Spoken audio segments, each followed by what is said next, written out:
So hello and welcome back to the channel. Today I want to talk about workflow. It's something really important for me, especially at the beginning of a track. It's really important to keep it going, so to keep the creative energy flowing and not waste my time, for example, in an hour searching for a working kick and bass line combination, because by the time you eventually find it, you won't hear it anymore because your ears are tired and you can't judge it.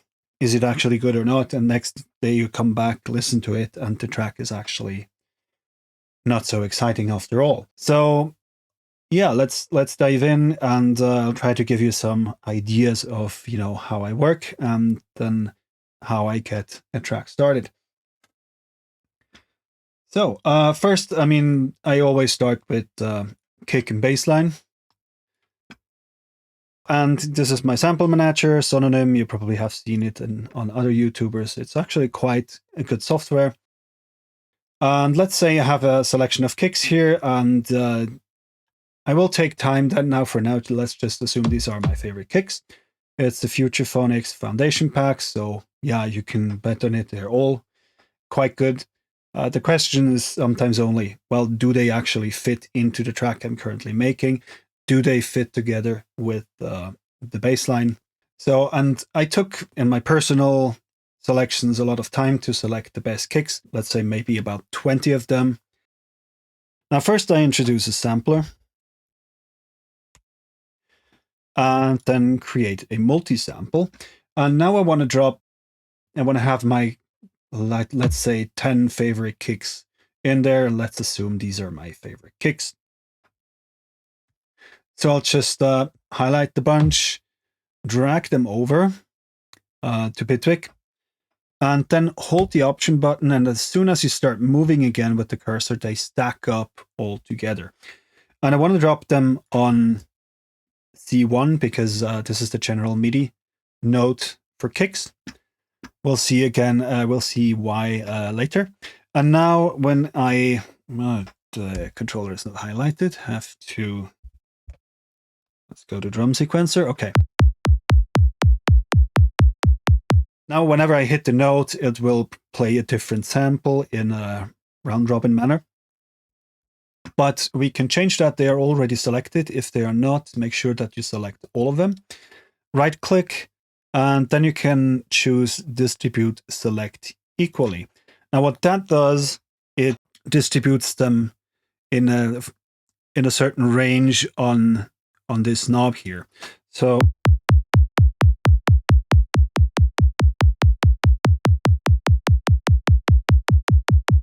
now I can use this select knob to just scan through all of my kicks. And that makes it really fast. I don't have to open another sample.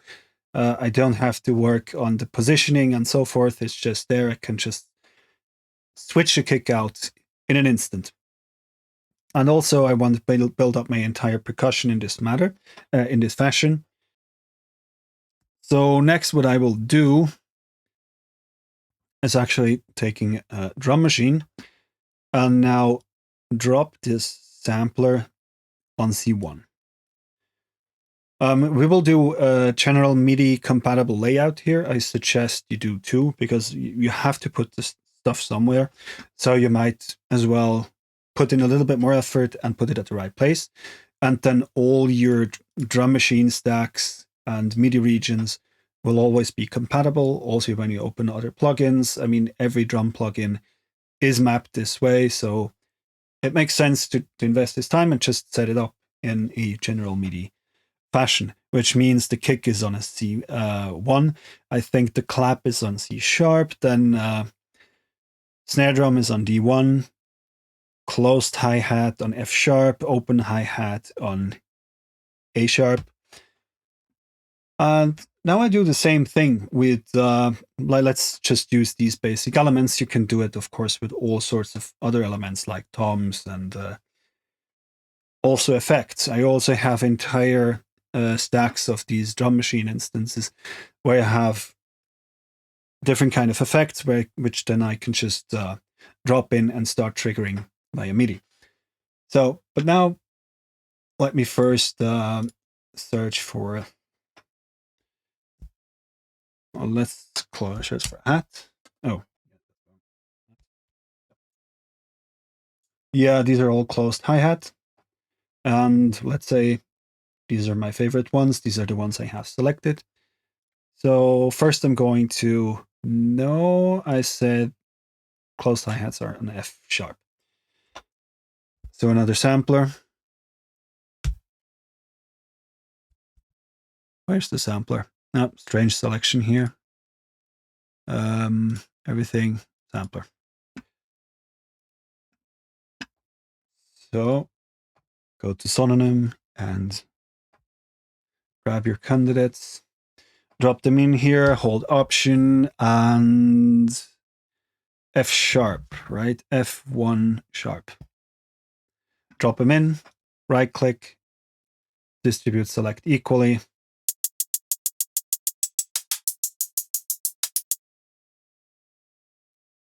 Okay, let's do that one more time for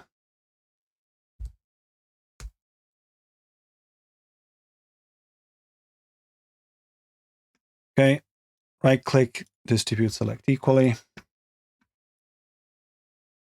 Yeah, why not a snare?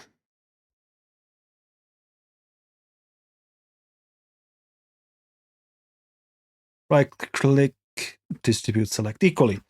And yeah, now we already have an interesting kind of basic drum machine with kind of our 20 favorite kicks, let's say, and snares and open and closed hi-hat. Okay, we'll create something later using that, but now I also want to do something similar with bass lines. And of course, it works a tiny bit different because, yeah, we cannot really drop that stuff into a drum machine. But again, eventually, whether it's my own bass lines or purchased from sample packs, I always end up, or almost always, end up using them within a sampler because I have more control over it, over the length, over the precision. I know there's nothing going on. There's no synth, which kind of introduces its own kind of analogness or whatnot into it. If it doesn't work, I can still bounce it in audio, but usually I keep everything in a sampler because it is very flexible to have access to everything in MIDI. That's, of course, a matter of taste. Some people say they prefer to bounce everything into audio to actually force themselves to stop meddling around with stuff and selecting. But yeah, I like to have it in MIDI. That's just my workflow. You have, of course, to kind of find your own. But in any case, I think this is a good starting point. And now we're going back here, and instead we search for basses. And here we are already. And one thing to realize is when they are perfectly labeled, like this one is, the sampler will automatically allow you to drop them in a sorted way. So it will recognize the notes and drop them in the right place. But they have to be labeled like this. It has to be a E1. For example, if there's only a E, the sampler will not recognize it. It has to be labeled like this, like D sharp 1. So let's see. I have this Alien Nation bass sampled over, like, think 3 octaves. Yeah, open this multi-sample. And now when I drop it, you can see it doesn't even let me any other options. It recognized the note pitch and sorts everything automatically for me. Yeah, but I realized because one note has been accidentally labeled as C2, while actually it is a C3. Don't know which one it is. That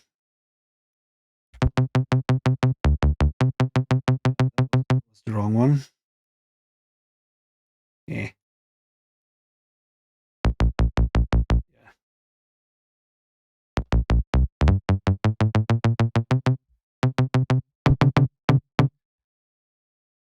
we have to limit this one.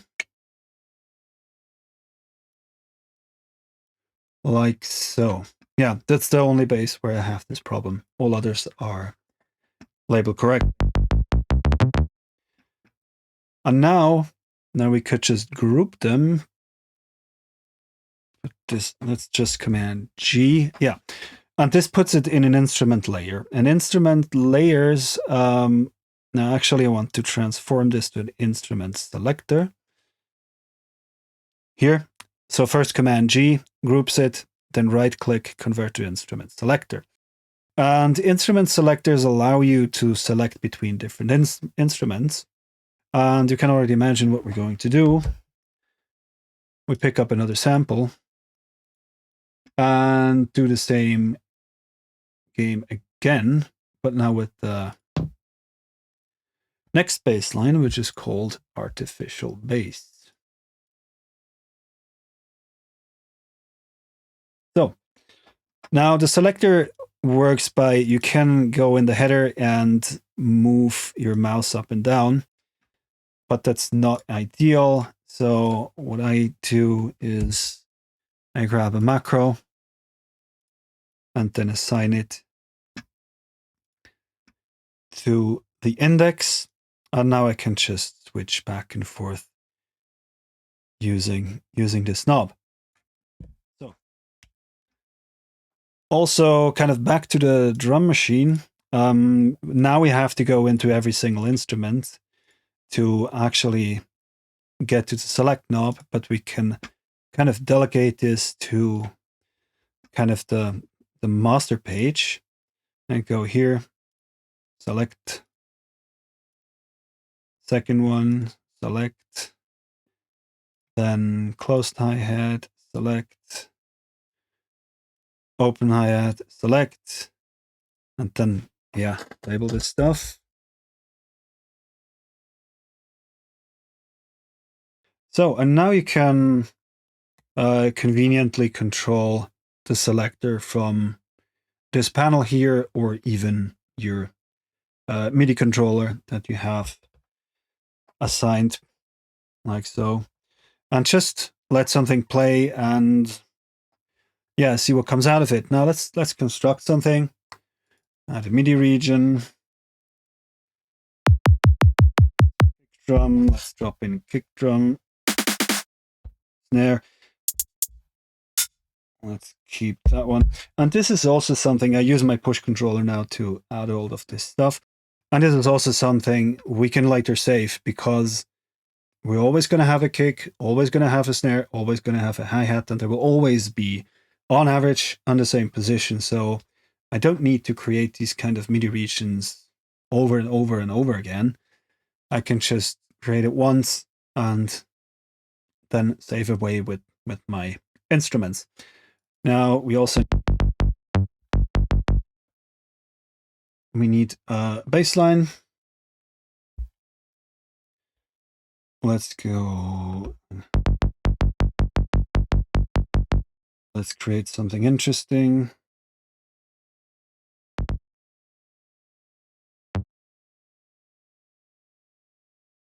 Okay. Let's now, we will have to adjust the volume, and let's see how it sounds.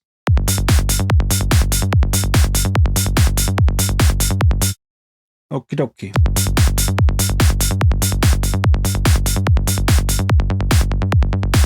So now I want first just to adjust the kick and bass line, and also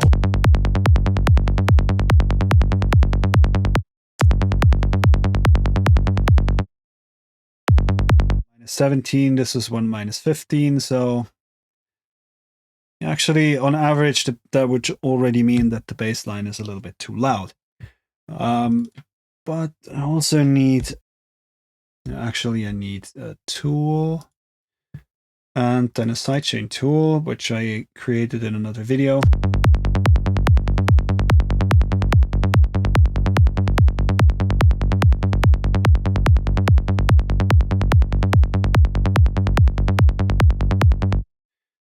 Yeah, there's some spike. Let me get a clipper. And all of this you can just, save away. Yeah, the one in the higher octave has a really aggressive spike. But probably it won't mind if we cut it off.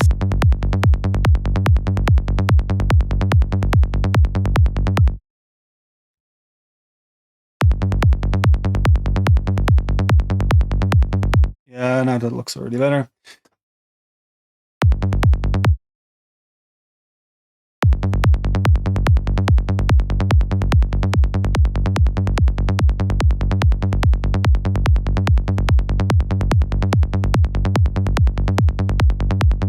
One thing left to do is to draw this note out.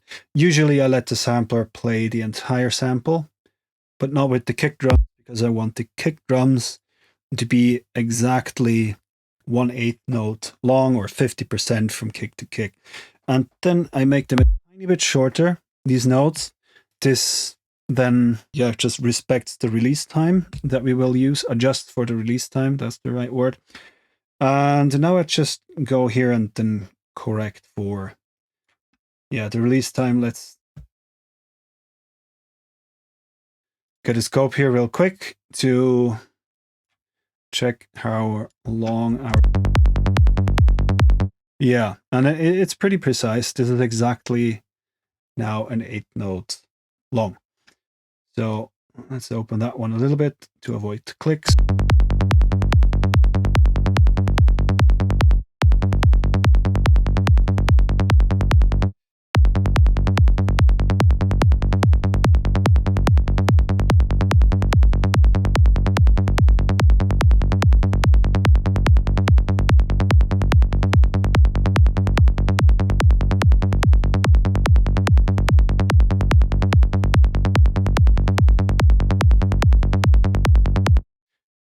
Okay, now let's go to the bass line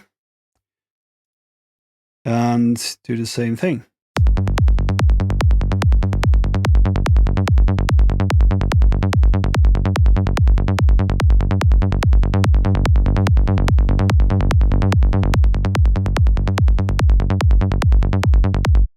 Yeah, and now, you can easily play with these kick and bass combination and really, without much work, find out what works. Of course, in your case, you would have like 10 different bass lines and not 3 like I have here in the example. And yeah, this is extremely valuable, in my opinion, to have this way of just going through stuff, trying out different combinations, maybe trying out different pitches until the kick and bass just aligns in a way that you like.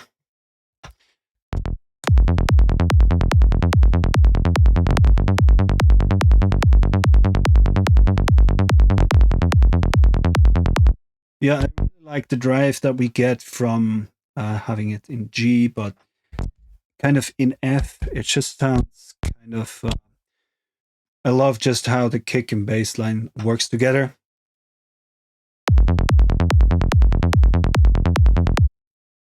Neat. Yeah, this is probably a bit too aggressive.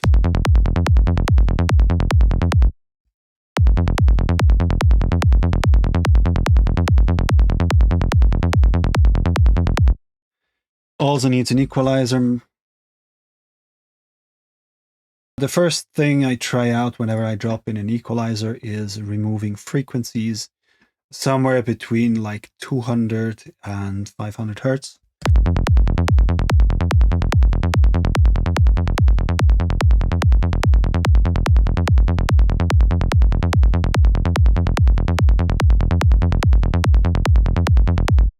And also boosting the second harmonic is something I try out, not always, but also depending on which key you're actually in. But it's always something worth trying out. Maybe make the slope a little bit thinner.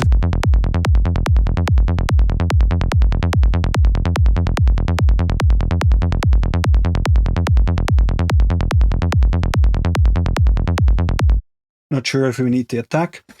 Something, of course, you can also do When, for example, you have a sample, you really like it, but you want to work this attack a little bit out, then, well, just for visualization, let me drop in an oscilloscope.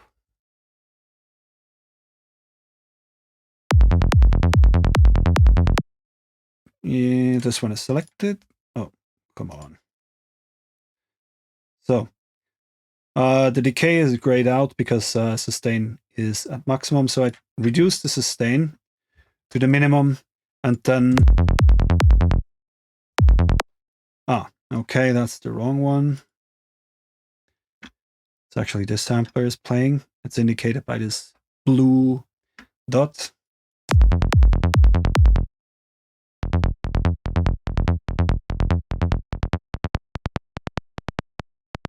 So this is the shortest that the sampler will allow. Kind of, if you really need something shorter, you have to take another envelope.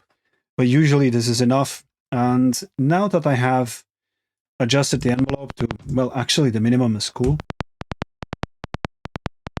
I cannot just return this volume to, let's say, 90%. And now the click compared to the rest of the note is a lot more pronounced.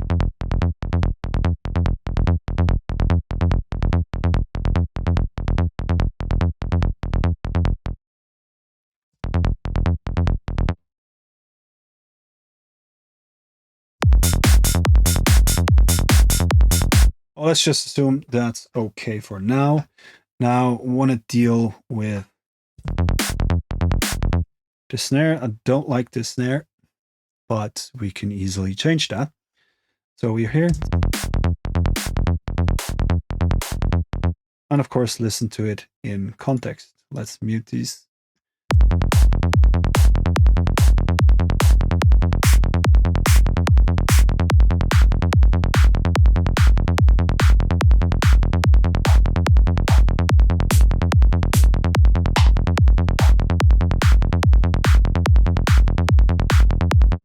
Yeah, this one seems to be okay.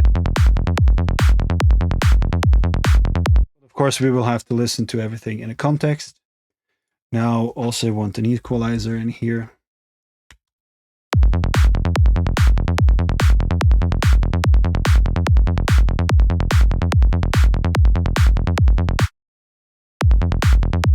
Let's add the open hi-hat.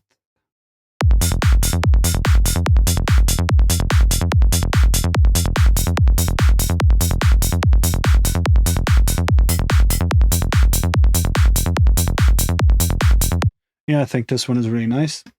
Maybe make it a little bit shorter.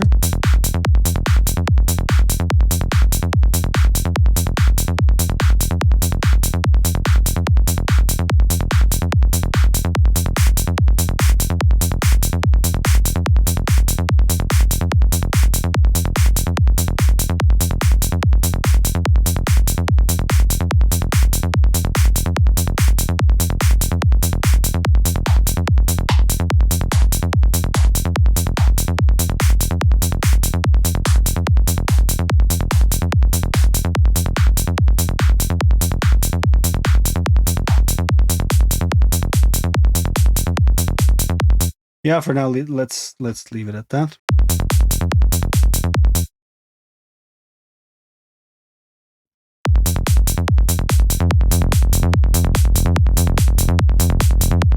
Now, this one could also be quite nice, but it's probably a little bit too open. So we have to kind of reduce the sustain a little bit.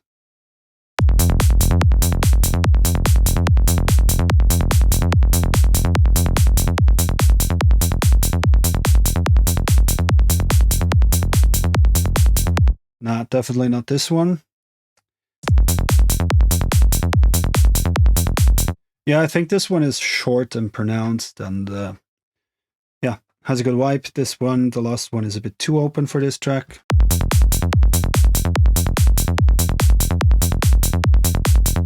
Okay, now let's say I'm happy with this. I have my kicks and snares and all the percussion elements, and I have my bassline selector.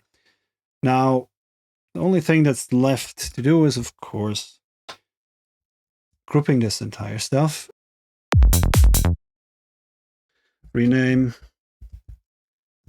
kick, bass, selector. And I use always the same color coding in my tracks. So everything to do with percussion is blue. Everything to do with bassline, or the bassline, there's only one bassline, is red. And just helps me to identify stuff in my tracks instantly. For example, all the pads, I imagine them to be a little bit cheesy, so I make them some pink.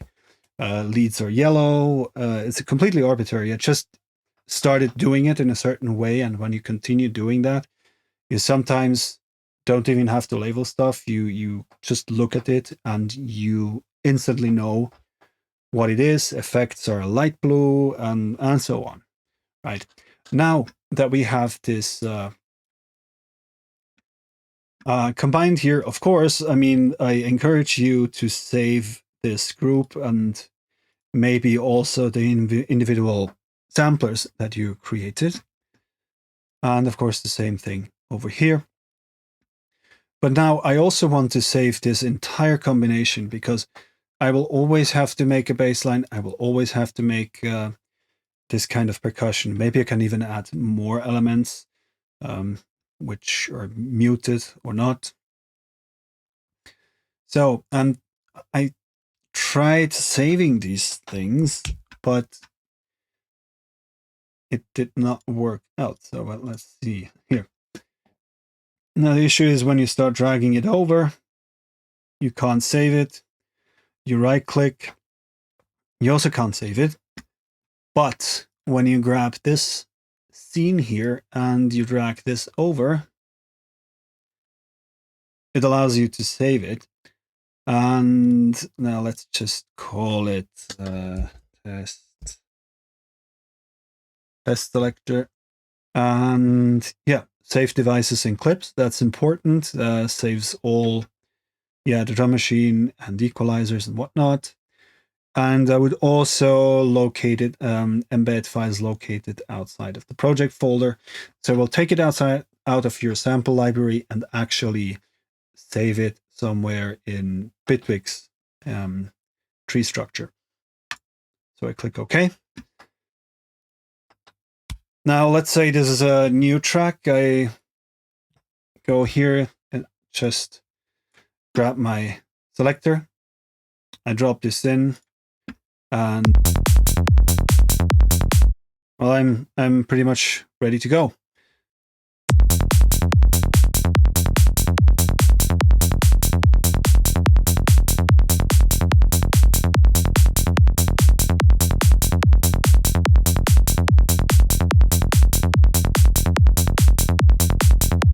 Let's get a different sampler. I should also map this, of course.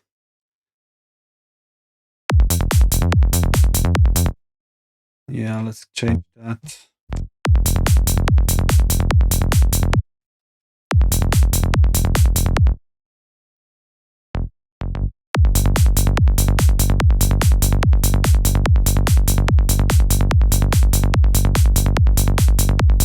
This is a different kick. We can clearly hear that this kick just doesn't match.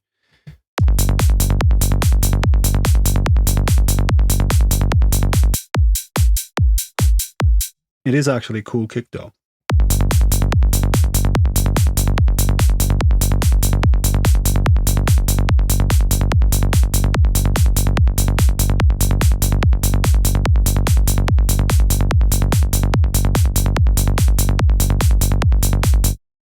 And also, because we have a sampler here, it's quite easy to try to adjust the pitch a little bit.